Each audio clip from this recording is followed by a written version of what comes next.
Hello friends, सभी को मेरी राम राम। कैसे हो आप सब लोग? आई होप आप सब बहुत अच्छे होंगे। कल मैंने किसी की वीडियो देखी भैया, मरने को ऐसे मतलब कि कुछ अजीब सा ही उसका रिएक्शन था। चलो वीडियो बनानी है, किसी को संबोधित भी कर रहे हैं हम, है ना। मान लो कि हम नारी जाति को ही कर रहे हैं कि संबोधित कर रहे हैं, बट ये थोड़ी है कि फ़ोन के स्पीकर ही फाड़ देंगे, है ना। चलो कोई बात नहीं। आप में इतना ज़्यादा उत्तेजना आ गई कि आप उमड़ उमड़ के यार, तो आप तो फ़ोन के ऊपर ही गिर रहे थे यार। भावनाओं को नियंत्रण में रखो। आस ऐसा थोड़ी कि हम आस पड़ोस अली गली मोहल्ले सबको बता दें कि हाँ हम वीडियो बनाने जा रहे हैं और इस वीडियो के माध्यम से लोगों को कुछ बताना चाहते हैं। ये सबको पता है कि पहले ना मैं उस मैडम का जवाब दूंगी कि उसका ना क्वेश्चन हमेशा कहता है कि मेरा जवाब ही नहीं दे पाए। उसको इतनी बार जवाब दे लिया, उसको इतनी बार जवाब दे लिया। वो पूछती है, उसने रीचा से पूछा कि तू ससुराल में क्यों है? आप ससुराल में हो, ससुराल में क्यों? और वो ससुराल में क्यों नहीं है? अब बताओ, या तो रीचा ने गलती कर दी कि वो ससुराल में क्यों है,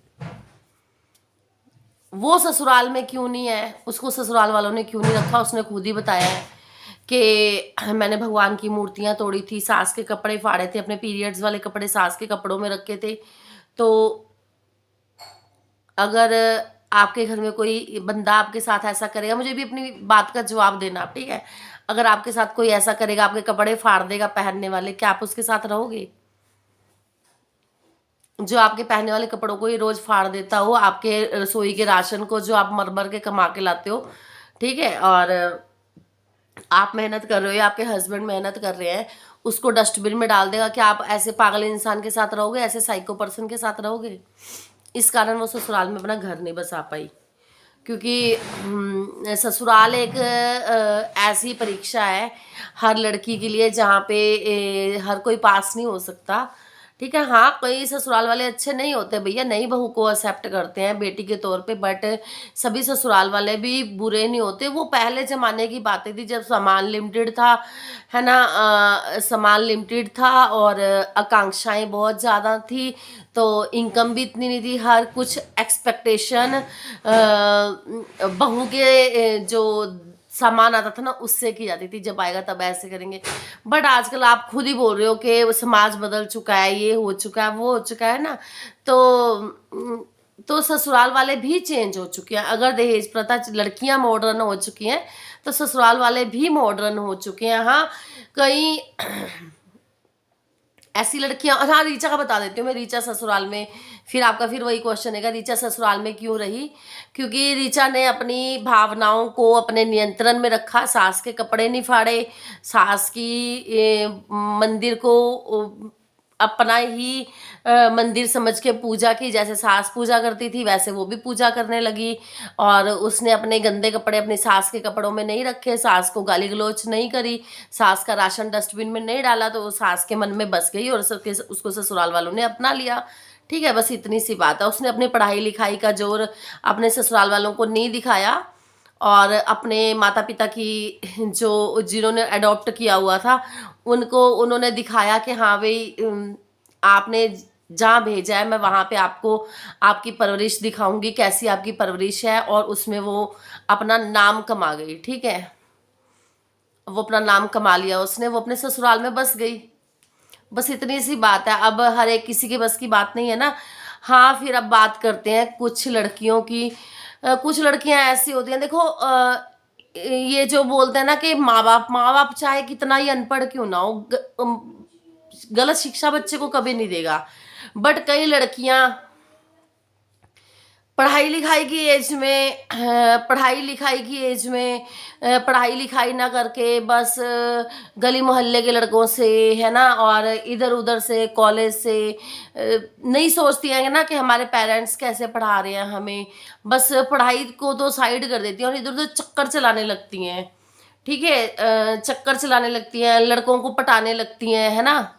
और चलो, लड़का कोई लड़की से लड़के के साथ सेट हो गए, ठीक है, मान लो। अब लड़कों का तो काम यही है ना, खुले छोड़े हुए हैं वो तो, घर से पढ़ाई लिखाई तो उन्हें करनी है नहीं है। फिर अपना वही चलता है इनका, चलो यहाँ से प्यार हो गया। प्यार नहीं होता उस एज में, प्यार नहीं होता उस एज में, अट्रैक्शन होती है, उसको लव नहीं कह सकते। वो एक अट्रैक्शन होती है, वो एक एज इफेक्ट होता है।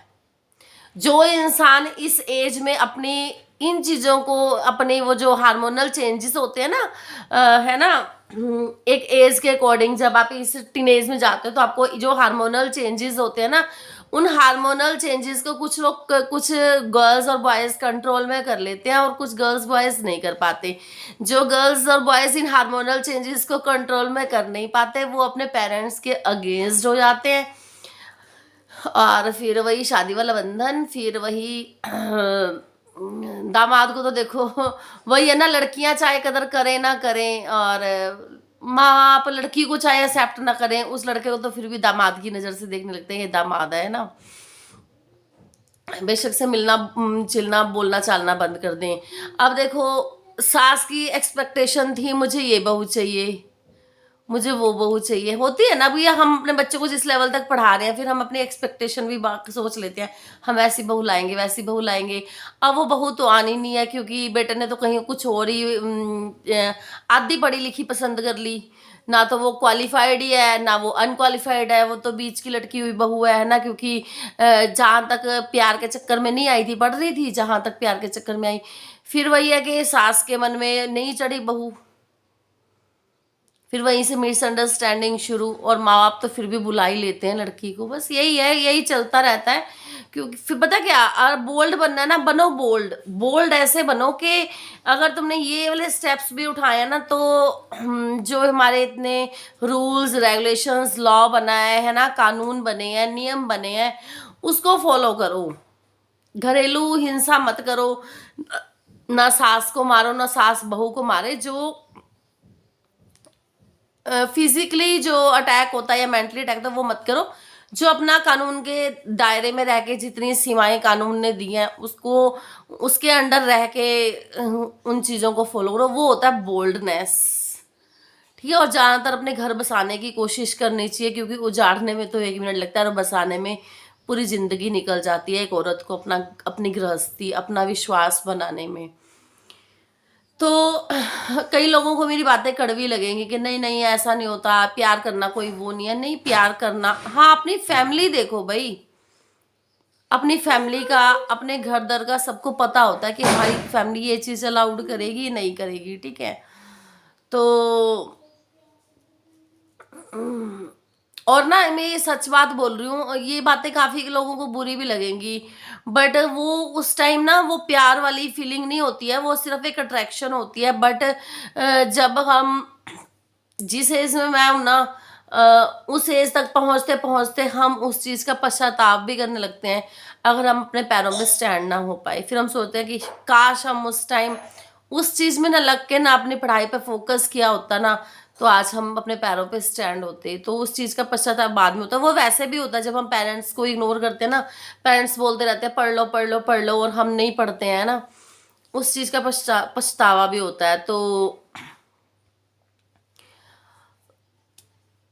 काफ़ी चीज़ें हैं। चलो, ससुराल वालों की धज्जियां तो दुनिया उड़ाती है, हर एक बहू उड़ाती है, हर एक बहू, बट मायके की तो कोई पागल भी नहीं उड़ाती। मायके की धज्जियां तो कोई पागल भी नहीं उड़ाती, उसने तो मायके की भी नहीं छोड़ी। उस पर क्या कहोगे आप, इस बात का जरूर जवाब देना। उसने मायके में माँ जो दिन रात कुत्ते की तरह मर रही है उसके लिए, उसकी धज्जियां क्यों उड़ाई?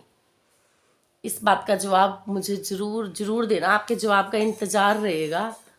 ठीक है। रीचा का तो मैंने बता दिया कि रीचा ने तो अपना जो उसे अडॉप्ट करके ले गए थे ना, उसका नाम उन्होंने, उसके नाम को 4 चांद लगा दिए। सास उसके बिना जीती नहीं है आज की डेट में, सास उसके बिना नहीं रह सकती है। अगर रीचा ने कुछ स्टेप ले भी लिया ना, रीचा तो मस्त रहेगी। अगर रीचा तो मस्त रहेगी, बट उसकी सास की कोई गारंटी नहीं है फिर अगर रीचा छोड़ के चली गई तो। ठीक है। उसने इतना अपना बना लिया, तो आप मुझे जवाब जरूर दे के जाना, क्योंकि आपने कल फ़ोन तोड़ने वाला कर रखा था। मुझे तो डर लग रहा था, पता नहीं क्या ही आपको हो गया है कि क्या आपका इलाज करा देना चाहिए। अरे मेरा फ़ोन गिर गया था, और निधि के अंधभक्त कुत्ते इधर आ रहे हैं, यहाँ मुंह मत मारो आके। चाय पी लो।